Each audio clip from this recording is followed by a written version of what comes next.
Good morning, guys. Once again, I welcome you all in my YouTube channel. This is Dr. Rahul Mishra. Presently, we are dealing with the lecture series of machine tool technology. So, in continuation with that, as I have already said that now we will be dealing with the numericals. After numericals, we will be dealing with the tool signature. Okay. So, let us start with the numericals. So, numericals are very easy. Okay. All the concept which I have already explained you, just you have to keep all those concepts in mind and the formulas in mind, and the difference between the orthogonal machining and oblique machining, orthogonal turning, oblique turning, all these are having different formulas. Just you have to keep in mind all these clues. Okay, you have to see in question carefully. That's it.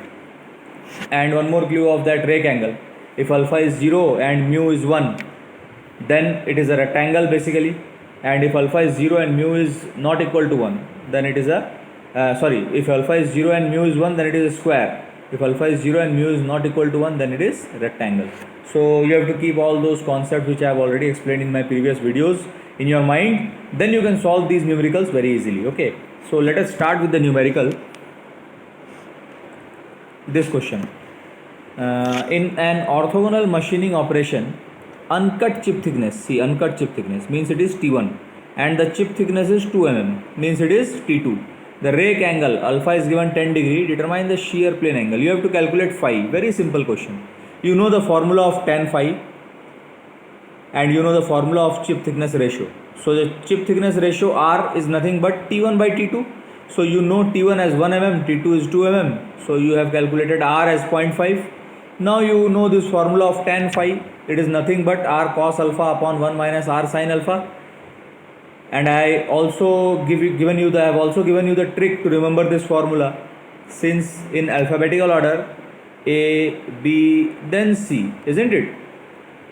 Then D, E, F, G, H, I, J up to ... up to S. So if you go alphabetically, then you will see that C is coming first. After that, S is coming. So C is in numerator, sin, S is in denominator. So cos alpha, this is sin alpha. और उसके पहले R लगा दीजिए, R और यहाँ 1 minus. तो आपका ये tan phi का फॉर्मूला निकल के आ जाता है R cos alpha upon 1 minus R sin alpha. Okay, so वही फॉर्मूला अपन ने यहाँ यूज़ किया. R cos alpha upon 1 minus R sin alpha. Alpha is given to you. R you have calculated. Just put the values there and you will get phi. You have to take tan inverse, then you will get phi. Okay, very simple question. Now see this question. In an orthogonal machining, see, I have explained this also. I have written it here as a note, but I have explained the concept behind this to you. Okay. For orthogonal machining, we know that the uncut chip thickness T1 is nothing but the depth of cut. But in orthogonal turning, the uncut chip thickness is nothing but the feed. Okay, so you have to keep this in mind.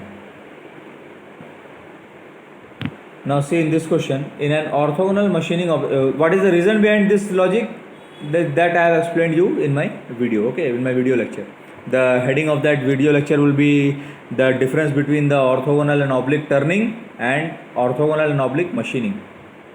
Okay, so please go and watch that video first, then you will definitely know that how this came to how we know that this is going to be this value and this is going to be this value. That T1 is nothing but the depth of cut and T1 is nothing but the feed. So why this is so? The reason I have explained. Okay, go and watch that video. Now see here in this numerical, in an orthogonal machining operation, chip thickness ratio is 0.4. You have been given R directly, okay, and the depth of cut is 0.5 mm, means this is orthogonal machining. See, you have to read the question carefully, okay. So this is nothing but orthogonal machining, see. And for orthogonal machining, we know that the uncut chip thickness is depth of cut. Means this is depth of cut, means this is nothing but uncut chip thickness T1. And rake angle alpha is 7 degree. Determine the chip thickness and shear plane angle. Very simple question. Very simple question.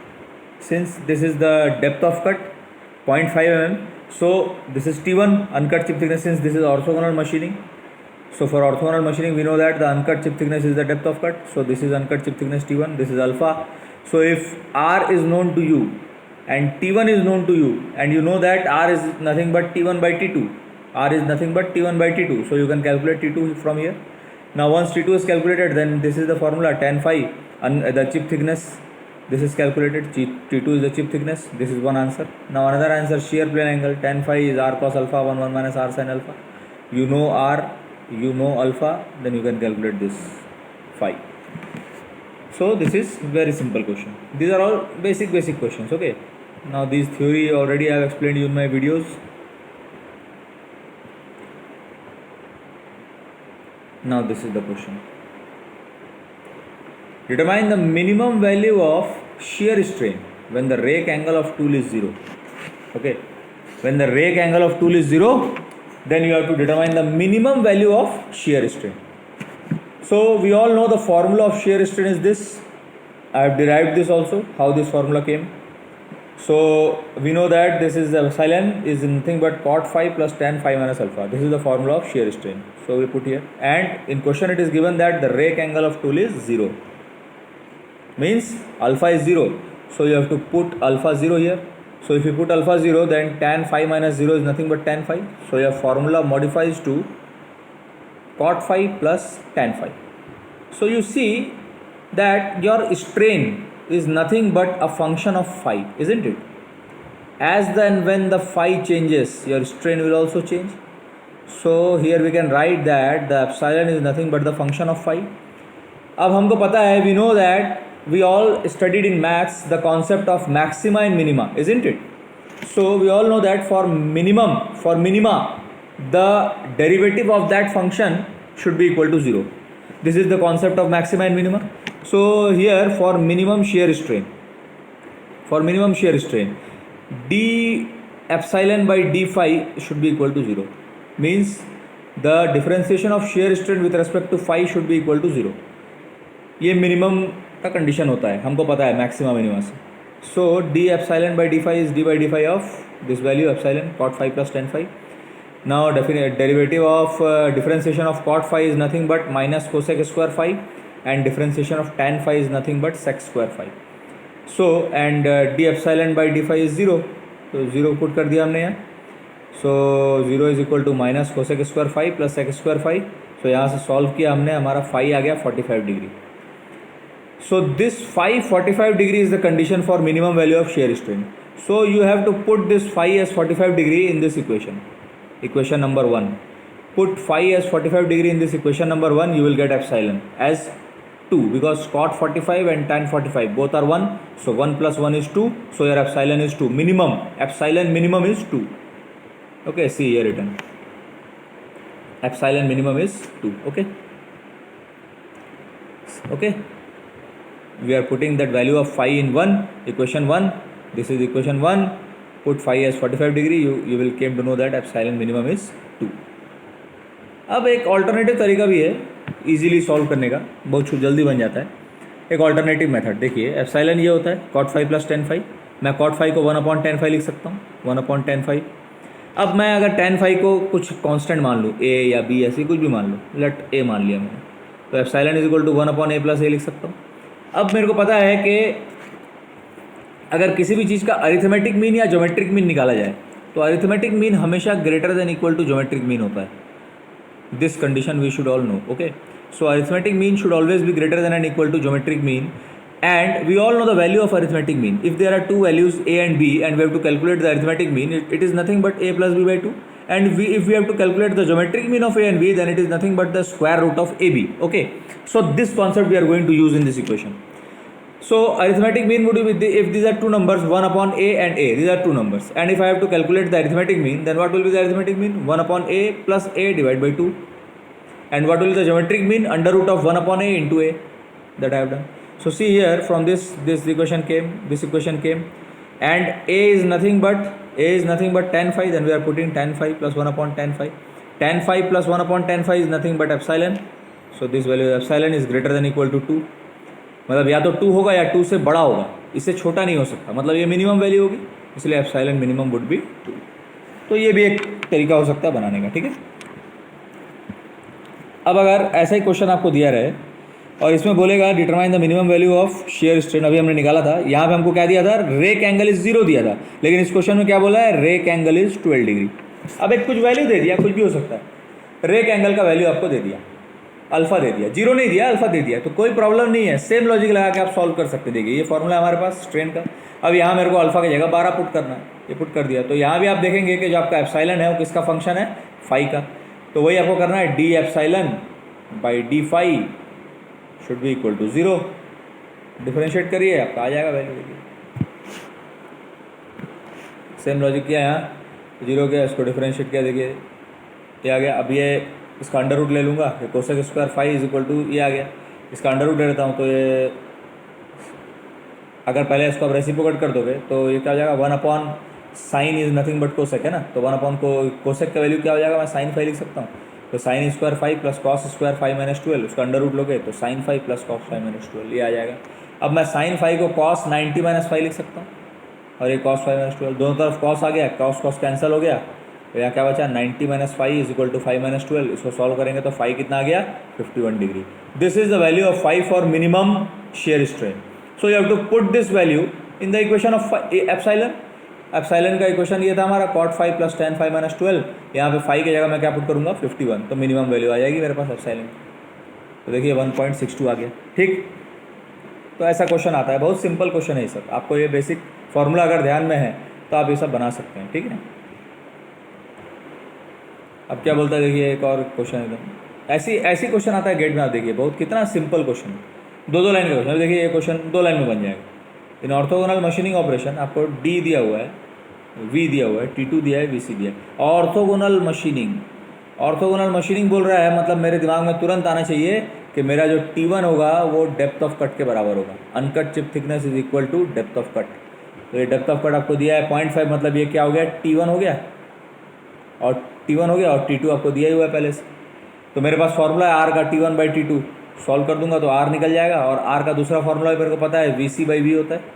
ये सब मैं आपको बता चुका हूँ video में, VC by V, R is equal to VC by V, और R is equal to T1 by T2। आप इक्वेट करिए, आपको T1 पता है, T2 पता है, V पता है, 2 मीटर पर मिनट दिया, तो यहाँ से VC आ जाएगा मीटर पर मिनट में।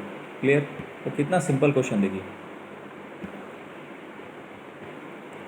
अब आगे चलते हैं, दूसरा न्यूमेरिकल। इन ऑर्थोगोनल मशीनिंग, फिर से बोल रहे हैं, देखिए ऑर्थोगोनल मशीनिंग बोला है। अल्फा आपको दिया है 10 डिग्री, T1 दिया है, T2 दिया है, आपको फाई और एप्सिलॉन निकालना है। बहुत simple question, direct T1 T2 दे दिया, T1 T2 दे दिया तो आप R निकाल लोगे, R निकाल गया तो फाई निकालने में कोई प्रॉब्लम नहीं है। 10 phi equal to R cos alpha 1 minus R sine alpha. Alpha भी दिया है आपको, R आपने निकाल लिया, पुट करिए, फाई आ जाएगा। और स्ट्रेन निकालना है तो एप्सिलॉन का फॉर्मूला पता है आपको, cot phi plus 10 phi minus alpha. आपने फाई निकाल लिया, आपको अल्फा क्वेश्चन में दिया है, पुट करिए, एप्सिलॉन आ जाएगा, ठीक है। फिर आगे देखते हैं क्या बोलता है अगला question. In an orthogonal machining operation following data is available. ये डेटा आपको दिया है, आपको R दिया हुआ है, आपको अल्फा दिया हुआ है, T1 दिया है, V दिया है, mean thickness of primary shear zone is इतना दिया हुआ है। Determine the shear strain rate, ठीक। शेयर स्ट्रेन रेट निकालना है, बहुत सिंपल क्वेश्चन। आपको शेयर स्ट्रेन रेट का फॉर्मूला पता होना चाहिए। तो 10 फाई का पहले तो मेरे को फॉर्मूला पता है, मैं यहाँ से फाई निकाल लूँगा। मेरे को R पता है, अल्फा पता है, मैं फाई निकाल लिया। अब जैसे फाई आया तो मेरे पास वेलोसिटी ट्रायंगल वाला कॉन्सेप्ट था, ये सब आप देखे होगे, वेलोसिटी ट्रायंगल ऐसा होता है, ठीक। इसका मैंने डेरिवेशन पूरा करवाया है। तो वहाँ से हमको पता है कि V upon cos phi minus alpha is equal to VS upon cos alpha, ये फॉर्मूला मेरे पास। तो मैं यहाँ पुट करूँगा वैल्यू को, V पता है मेरे को, फाई और अल्फ़ा पता है, तो यहाँ से VS आ जाएगा, ये VS आ गया। अब स्ट्रेन रेट जो होता है उसका फॉर्मूला क्या होता है, shear velocity upon thickness of shear plane, है ना, primary thickness of shear plane या प्राइमरी शेयर जोन का थिकनेस। तो प्राइमरी शेयर जोन का थिकनेस आपको क्वेश्चन में गिवन है 25 माइक्रॉन दिया हुआ है। माइक्रॉन दिया है तो आप 10⁻⁻6 से मल्टीप्लाई कर दो तो मीटर में आ जाएगा। और VS आपका आ गया 2.5 मीटर पर सेकंड, पुट कर दो यहाँ से। पर सेकंड में आपका, पर सेकंड होता है रेट का, है ना, कोई भी चीज़ का रेट अगर आप निकाल रहे हो तो पर सेकंड होना चाहिए। तो यहाँ पे देख लो, शेयर स्ट्रेन रेट आपने निकाला, पर सेकंड में आ रहा है, मीटर पर सेकंड, और मीटर कैंसिल हो जाएगा, पर सेकंड बचेगा। सही है, मतलब आपका कैलकुलेशन, ठीक, खुद ही आप चेक कर सकते हैं। तो यहाँ से आपका एप्सिलॉन डैश आ गया, मतलब शेयर स्ट्रेन रेट आ गया। ये सब फॉर्मूला मैं पढ़ा चुका हूँ, फॉर्मूला आपके दिमाग में होना चाहिए, ठीक। अगला क्वेश्चन देखिए, during pure orthogonal turning operation a hollow cylindrical pipe, it is found that the thickness of the chip produced is 0.5, chip thickness दिया है आपको, और feed rate given to 0 degree rake angle, rake angle कितना दे दिया है 0 degree, alpha 0 degree है, ध्यान रखिएगा ना, और फीड कितना दिया है 0.2 मिलीमीटर पर रिवॉल्यूशन, और ये क्या है ऑर्थोगोनल टर्निंग। मैंने क्या बताया था, ऑर्थोगोनल मशीनिंग के लिए T1 is equal to D होता है, लेकिन ऑर्थोगोनल टर्निंग के लिए T1 इज इक्वल टू क्या हो जाएगा, फीड के बराबर हो जाएगा, बताया था। बस बशर्ते टर्निंग है तो आपको ध्यान देना पड़ेगा कि जो फीड का यूनिट है वो क्या होना चाहिए, मिलीमीटर पर रिवॉल्यूशन, ये ध्यान देना है। तो यहाँ पे देखिए मिलीमीटर पर रिवॉल्यूशन ही दिया है आपको, तो सीधा सीधा आपको जो फीड दिया है ना वो T1 के बराबर हो जाएगा। तो यहाँ आपका T1 आ जाएगा 0.2 mm। आपको क्या निकालना है, the shear strain produced in the operation, आपको एप्सिलॉन निकालना है। वेरी सिंपल क्वेश्चन, आपको क्वेश्चन में T2 दे दिया 0.5, आपको T1 दे दिया 0.2, तो R निकल गया आपका, देखो T1 is equal to F मैंने लिख दिया, तो T1 T2 आप डिवाइड किया, आप R निकल गया। आपको क्वेश्चन में अल्फा दिया हुआ है 0 डिग्री, 0 डिग्री रेक एंगल बोल रहे है ना, अल्फा दिया है 0 डिग्री, तो आप सीधा सीधा tan phi is equal to R cos alpha upon 1 minus R sin alpha लगा दीजिए, तो आपको यहाँ से क्या मिल जाएगा, फाई मिल जाएगा। जैसे ही फाई मिला, आपको पता है एप्सिलॉन इज इक्वल टू क्या होता है, cot phi plus tan phi minus alpha, simple सा बात है, अल्फा 0 है, फाई आपने निकाल लिया, पुट कर दीजिए, आपका आंसर आ जाएगा। देखिए एकदम सिंपल क्वेश्चन, ठीक। तो ऐसा क्वेश्चन आप मतलब मेरे बात का मतलब समझ रहे हैं कि क्वेश्चन का जो लेवल है वो देखिए कितना इजी है कि नहीं। बहुत ही छोटा छोटा क्वेश्चन आता है, आपको बस गेट आपका क्या चेक करेगा, मैंने बताया था आपको एप्टीट्यूड चेक करेगा। गेट में जो ए होता है, a, that a is nothing but the aptitude. So GATE is not going to check your laborious work of solving the numericals, GATE is going to check your aptitude. So if you know the difference between orthogonal machining and orthogonal turning, that question is very easy for you. And if you don't know this concept, then you will become confused that how I can solve this question because I am not getting my T1. How should I calculate my T1? You must know that for orthogonal turning, T1 is nothing but feed, and for orthogonal machining, or the T1 is nothing but the depth of cut. Okay, so these are very important clues. Okay, you have to keep in mind all these things. So now in next question, during a pure orthogonal turning operation, it is found the chip thickness ratio is 0.32. आपको R दे दिया direct और feed दिया हुआ है 0.2 millimetre पर revolution. What is the cutting ratio? अरे बहुत simple question, आपको चिप थिकनेस दे दिया है 0.32, मतलब T2 दिया हुआ है और फीड दिया हुआ है। तो मैंने क्या बताया, ऑर्थोगोनल टर्निंग दिमाग में तुरंत आना चाहिए कि feed is the uncut chip thickness means T1, और फीड किस में होना चाहिए, मिलीमीटर पर रिवॉल्यूशन। तो देख लो मिलीमीटर पर रिवॉल्यूशन में दिया है, तो यही आपका T1 होगा। तो T1 दिया है, T2 दिया है, T1 बाई T2 कर दो, R आ जाएगा, तो कटिंग रेशियो आ गया आपको। तो कितना सिंपल क्वेश्चन है, लेकिन आपको ये पता होना चाहिए, नहीं तो नहीं बना पाओगे, ठीक है। अब अगला क्वेश्चन देखिए, in orthogonal machining operation depth of cut is 0.5। Orthogonal machining, turning नहीं, अब यहाँ टर्निंग था, यहाँ क्या है, मशीनिंग। मशीनिंग का मतलब आपका डेप्थ ऑफ कट क्या हो जाएगा, T1 के बराबर होगा, और chip thickness varies from 1 mm, chip thickness varies from 1 mm to 1.5 mm। तो इसका मतलब क्या हुआ, देखिए इसका मतलब क्या हुआ कि आपका जो चिप थिकनेस है T2 जो है वो वेरी कर रहा है। एक बार T2 1 mm है और T2 1.5 mm तक जा रहा है, ठीक है, कांस्टेंट नहीं है T2। और रेक एंगल जो है वो 10 डिग्री दिया हुआ है। Determine the ratio of maximum shear angle to minimum shear angle. आपको मैक्सिमम और मिनिमम शेयर एंगल का रेशियो निकालना है, ठीक।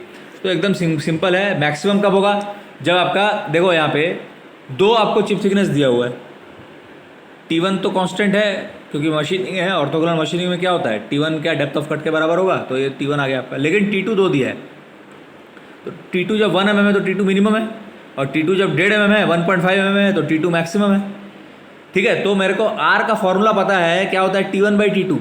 R क्या होता है, T1 बाई T2। अब अगर मेरा डिनोमिनेटर बड़ा रहेगा तो ये छोटा आएगा कि नहीं, सिंपल सा लॉजिक है।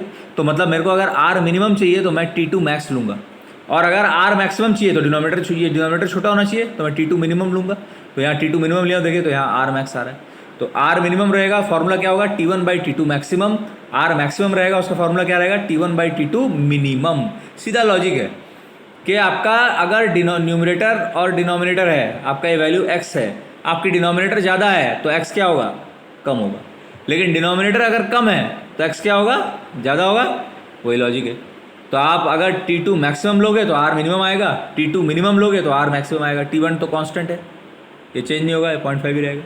समझ आया? तो यहाँ से आपको R मिनिमम और R मैक्सिमम मिल गया। अब जैसे ही R मिनिमम R मैक्सिमम मिला, आप ये tan phi वाला फॉर्मूला पुट करिए, तो R मिनिमम लीजिए तो phi मिनिमम आएगा, R मैक्सिमम लीजिए तो phi मैक्सिमम आएगा। तो phi मैक्स और phi मिनिमम आ गया, उसका रेशो निकाल लो direct, phi max upon phi minimum करके आंसर आ जाएगा, ये आपका आंसर। ठीक, तो ऐसा सिंपल क्वेश्चन आपके एग्जाम में आएगा।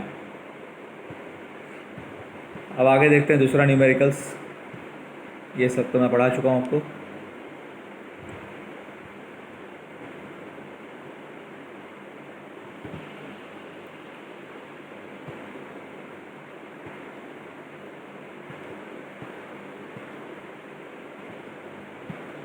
देखिए मैं एक्सप्लेन किया हूँ आपको वीडियो में, है ना, क्यों के आपका ऑर्थोगोनल टर्निंग और ऑर्थोगोनल मशीनिंग में T1D क्यों होता है, T1F क्यों होता है।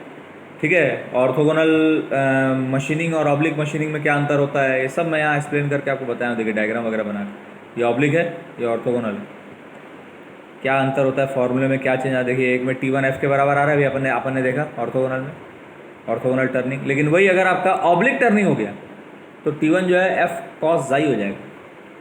तो ये सब मैं आपको वीडियो में बहुत अच्छे से बताया हूँ।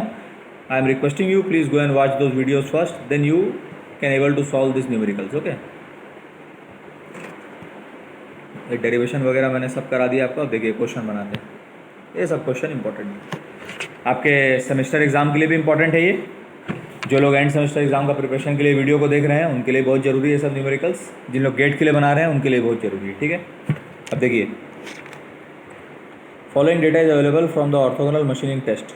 रेक एंगल आपको दिया हुआ है 10 डिग्री, अल्फा दिया है, chip thickness ratio is 0.35, R दे दिया direct, uncut chip thickness T1 दे दिया है, विड्थ ऑफ कट W दे दिया है 3 mm, shear strength of the work material is 285 mega pascal, tau दे दिया tau S, and the coefficient of friction mu दिया हुआ है 0.65। आपको क्या निकालने बोला है, determine all the forces in merchant circle diagram. Upon derivation में देखा था ना, मर्चेंट सर्कल के डायग्राम में जितने सारे फोर्सेस हैं वो सब निकालना है आपको, Fs, ठीक है, Fn, Ft, N, Fc, Ft सब निकालना है, Ff सारी चीज़ निकालनी है।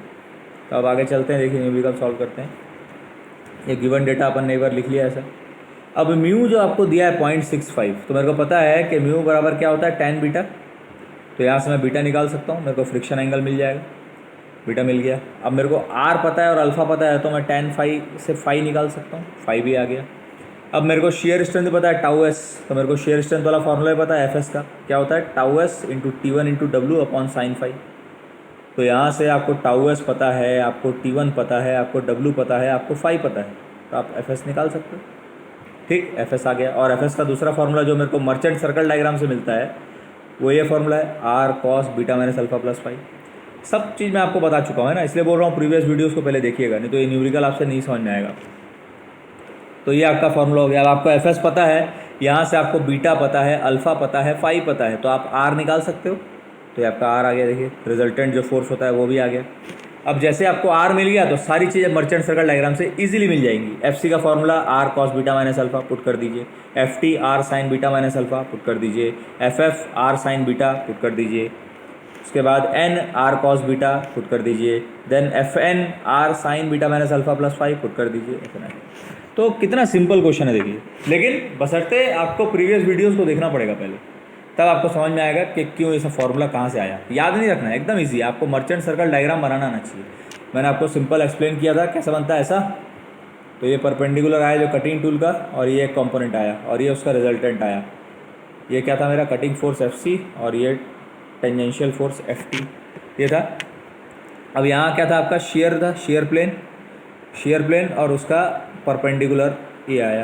तो ये वाला जो फोर्स आया था आपका क्या था, Fs, और ये वाला जो आया था ये क्या था, Fn, और ये उसका रिजल्टेंट तीनों सभी फोर्स के लिए सेम रहेगा। फिर आपका जो कटिंग टूल था, ये ऐसा कटिंग टूल रहता है, कटिंग टूल का जो रेक सरफेस है, रेक सरफेस को एक्सटेंड किया यहाँ तक, उसको यहाँ जोड़ दिया। तो ये वाला जो फोर्स आया ये क्या था, Ff फ्रिक्शन फोर्स, और इसका परपेंडिकुलर ये क्या था, Fn, और ये भी उसका रिजल्टेंट आ रही कॉमन ही। ठीक, ये अपन ने सब देख चुका है। फिर ये वाला जो एंगल था आपका फाई था, ये फाई माइनस अल्फ़ा था, ये आपका अल्फ़ा था, सॉरी 90 माइनस बीटा था, ये अल्फ़ा था, ये सब मैं आपको बता चुका हूँ डेरिवेशन में बहुत अच्छे से, उसको प्लीज़ जाके पहले वीडियो को देखिए, ठीक। तो आपको समझ में आएगा कि याद कुछ नहीं रखना है, सिंपल फार्मूला डिराइव हो जाएगा, ट्रिग्नोमेट्री साइन कॉस का खेल है बस, ठीक। तो अब देखिए दूसरा question, in orthogonal turning of a bar of 100 mm diameter, एक 100 mm बार का डायमीटर है जिसका आप टर्निंग कर रहे हैं, फीड दिया आपको 0.25 mm पर रिवॉल्यूशन, ऑर्थोगोनल टर्निंग, ठीक। ध्यान आना चाहिए तुरंत कि फीड दिया है और रिवॉल्यूशन में दिया है, मतलब ये आपका T1 के बराबर होगा।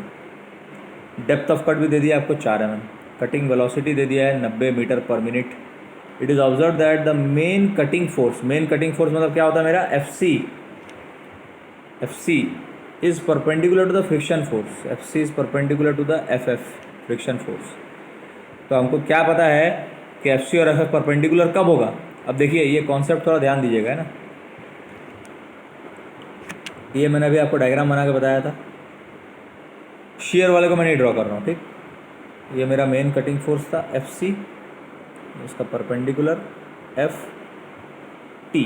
अब मेरे को पता है टूल का जो रेक सरफेस होता है, ये टूल है मेरा कटिंग टूल, तो टूल का ये वाला रेक सरफेस होता है, इस रेक सरफेस को अगर मैं यहाँ ड्रॉ करूँ ऐसे, तो ये आ जाएगा मेरा एफ एफ, और इसका परपेंडिकुलर यहीं जहाँ पे एफ टी मिल रहा है वहीं जाके मिलेगा, और ये होता है एफ एन, ठीक।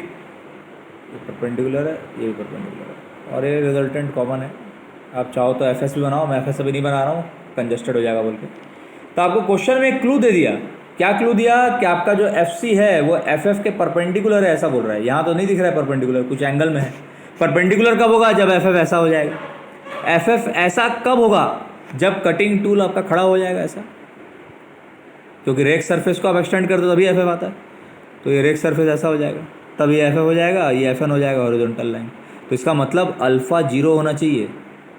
देखिए ये कॉन्सेप्ट, ये दिमाग आपको लगाना है गेट में, ऐसा क्वेश्चन आएगा। डायरेक्ट क्वेश्चन नहीं पूछेगा। इसके पहले अपन ने जो देखा था वो यूनिवर्सिटी एग्जाम में आएगा, आपका सेमेस्टर एग्जाम में। सिंपल फार्मूला पुट करो, आपको आंसर आएगा। उसके लिए आपको डेरिवेशन पता होना चाहिए।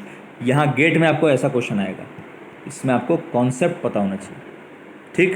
तो आपके दिमाग में तुरंत आना चाहिए कि जो कटिंग टूल का जो रेक सरफेस है, मैं उसको एक्सटेंड करता हूँ तो एफ एफ मिलता है। तो ये एफ सी के परपेंडिकुलर एफ एफ अगर हो गया तो इसका मतलब मेरा रेक सरफेस खड़ा बन गया ना।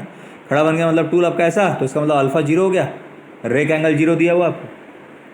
अब मेरे को एक बात बताइए, ये एफ सी है, ये एफ एफ है, ये उसका परपेंडिकुलर आ गया एफ एन, और ये एफ टी। तो इसका मतलब ये एफ सी और ये एफ एन बराबर हो रहा है, ये एफ एफ और ये एफ टी बराबर हो रहा है, अगर ये रेक्टेंगल बन गया तो। क्लियर। तो इतने सारी चीज़ों का हमको समझ आ गया यहाँ से। तो मेरे को क्या निकालना है, एफ एन निकालना है, नॉर्मल फोर्स निकालना है, एन, सॉरी उसको एफ एन नहीं बोलते, एन बोलते हैं। एफ एफ का जो परपेंडिकुलर रहता है उसको एन बोलते हैं, ठीक है। एफ एन नहीं बोलते, एफ एन एफ एस वाले को बोलते हैं। यहाँ बनता है ना एफ एस ऐसा, उसका परपेंडिकुलर जो बनेगा वो आपका एफ एन, ठीक है। तो एन निकालना है आपको और अल्फ़ा निकालना है। Very simple question. देखिए मेरे को डायग्राम पता चल गया, अभी आपको समझाया अल्फ़ा 0। तो एफ सी आपको क्वेश्चन में अभी मैंने देखा कहीं दिया हुआ था, यस 1000 न्यूटन दिया था। अभी कहाँ गिवन,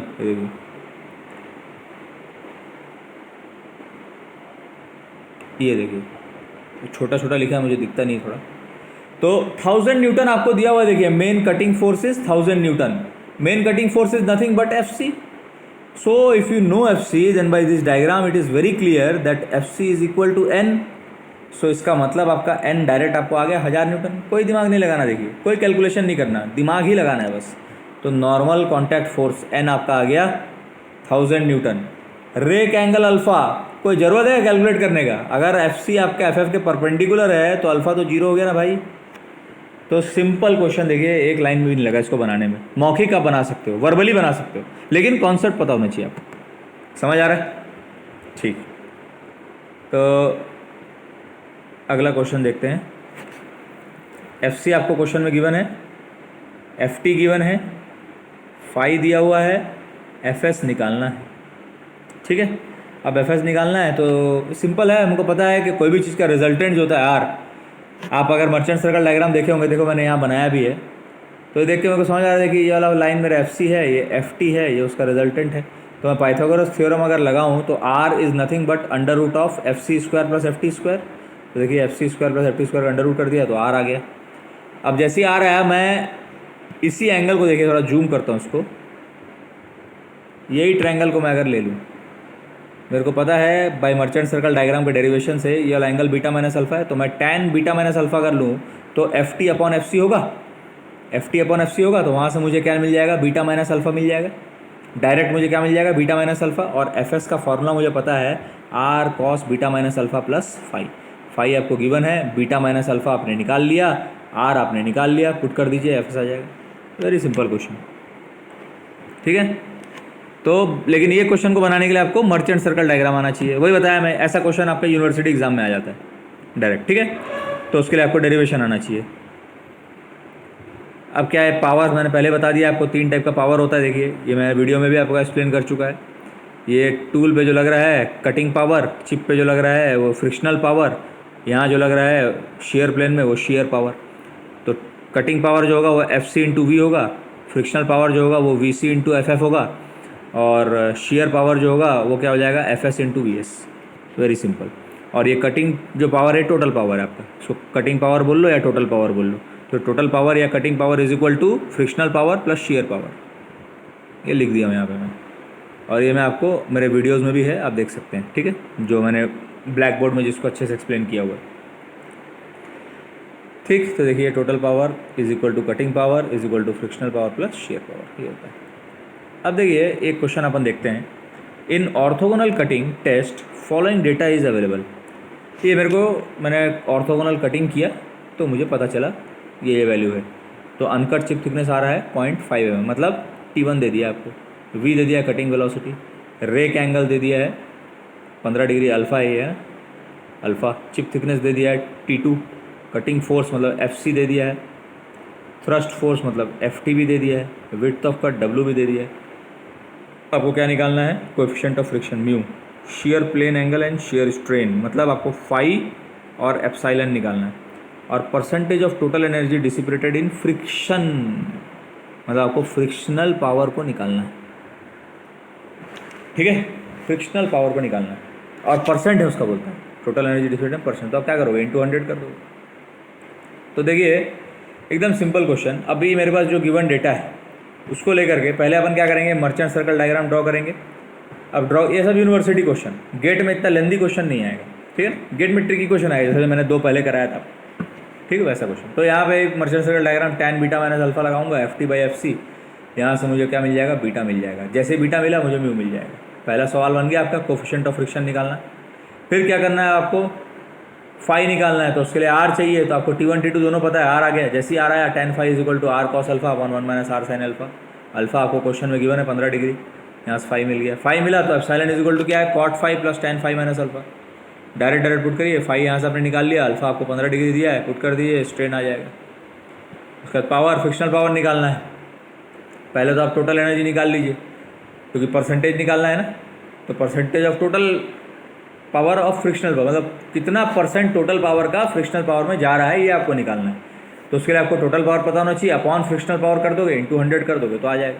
तो टोटल पावर क्या है, टोटल एनर्जी क्या होता है, कटिंग एनर्जी, उसको मैं क्या फॉर्मूला होता है, एफ सी इंटू वी। तो एफ सी इंटू वी क्या है, एफ सी आपको क्वेश्चन में दिया है 1200, और वी आपको क्वेश्चन में गिवन है 20 मीटर पर मिनट दिया हुआ है, आपको पर सेकंड में चाहिए, तो आप क्या करोगे, अपॉन 60 कर दोगे, तो आपका 400 जूल पर सेकंड आ जाएगा, मतलब वाट, ठीक है, वाट्स में आपका आंसर आ जाएगा, जूल पर सेकंड। अब आगे आते हैं अपन, कोई पाइथागोरस थ्योरम से मुझे पता है under root of F C square plus F T square करूँगा तो आर आ जाएगा। आर आ गया तो एफ एफ आ गया, आर साइन बीटा होता है, एफ एफ आ गया। और आपको चिप थिकनेस रेशो भी दिया है आर, उसका फार्मूला मुझे क्या पता है, वी सी बाई वी भी होता है, तो V C by V is equal to R कर दो। आपको यहाँ से वी पता है, आर पता है, तो वी सी निकल जाएगा। अब वी सी भी आ गया और एफ एफ भी आ गया, तो V C into F F कर दूंगा तो फ्रिक्शनल पावर आ जाएगा, फ्रिक्शनल पावर आ गया जूल पर सेकंड में। अच्छा, और दूसरा चीज़, वी सी भी किस में आ रहा है, मीटर पर मिनट में, तो यहाँ अपॉन 60 करना पड़ेगा, तब पर सेकंड में आएगा, तो जूल पर सेकंड आ गया। अब परसेंटेज ऑफ फ्रिक्शनल पावर कितना परसेंट है फ्रिक्शनल पावर का टोटल पावर का, ये निकालना है आपको कि टोटल पावर का कितना परसेंटेज फ्रिक्शनल पावर में कंज्यूम हो रहा है। तो मैं क्या करूँगा, total power upon frictional power into 100, तो ये आ गया आपका, नहीं सॉरी उल्टा बोल दिया मैं, frictional power upon total power into 100, तो फ्रिक्शनल पावर कर दिया अपॉन टोटल पावर इंटू 100 कर दिया, यहाँ सॉल्व किया, देखिए परसेंटेज आ गया, यही आपको निकालना था, ठीक। तो ऐसा क्वेश्चन आपको देखने मिलेगा आपके एग्जाम में, यूनिवर्सिटी एग्जाम में। अब क्या बोल रहा है देखो, in orthogonal turning of an alloy it has been observe that the frictional force act at the chip tool interface is इतना। फ्रिक्शनल फोर्स आपको दे दिया है, मतलब आपको क्या दिया हुआ है, एफ एफ क्वेश्चन में गिवन है, एफ एफ दिया हुआ है, ठीक है। And the frictional force is also perpendicular to the cutting velocity vector. बहुत ही ध्यान से देखिएगा, मतलब एफ सी के परपेंडिकुलर है एफ एफ, मतलब आपके दिमाग में आना चाहिए वाला डायग्राम तुरंत, ठीक, आपके दिमाग में तुरंत ये डायग्राम आ जाना चाहिए। उसके बाद the ratio of the frictional force to normal force is 1, एक और इम्पोर्टेंट कॉन्सेप्ट। अब क्या बोल रहा है, एफ एफ और एन का रेशियो 1 है। अब अगर ये एफ एफ अपॉन एन 1 है मतलब टैन बीटा 1 है, तो टैन बीटा अगर 1 है मतलब बीटा 45 डिग्री आ जाएगा। तो अगर बीटा 45 है मतलब ये 45 है, इक्वल हो गया। तो अगर ये इक्वल हो गया मतलब पिछले में अपन ने देखा था जब अल्फ़ा 0 था तो मेरे को क्या मिला था, यहाँ रेक्टेंगल मिला था, है कि नहीं। अब यहाँ क्या मिल गया, स्क्वायर मिल गया। बीटा अगर आपका 45 डिग्री आया तो इसका मतलब वहाँ क्या बनेगा, स्क्वायर बनेगा। अब अगर स्क्वायर बन गया मेरे भाइयों, तो बताओ क्या हो जाएगा।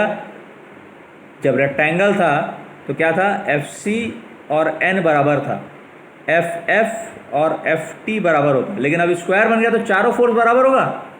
तो F C F F N F T सब सेम रहेगा क्योंकि स्क्वायर है। तो अब अगर मुझे शेयर फोर्स निकालना है, ठीक है, शेयर फोर्स निकालना है, और क्या निकालना है, rate of heat generation along the shear plane, rate of heat generation along the shear plane, कुछ नहीं, आपको शेयर पावर निकालना है, ठीक है, शेयर पावर निकालना मतलब F S into V S करना है। तो एफ एस यहाँ से आ जाएगा, ठीक है।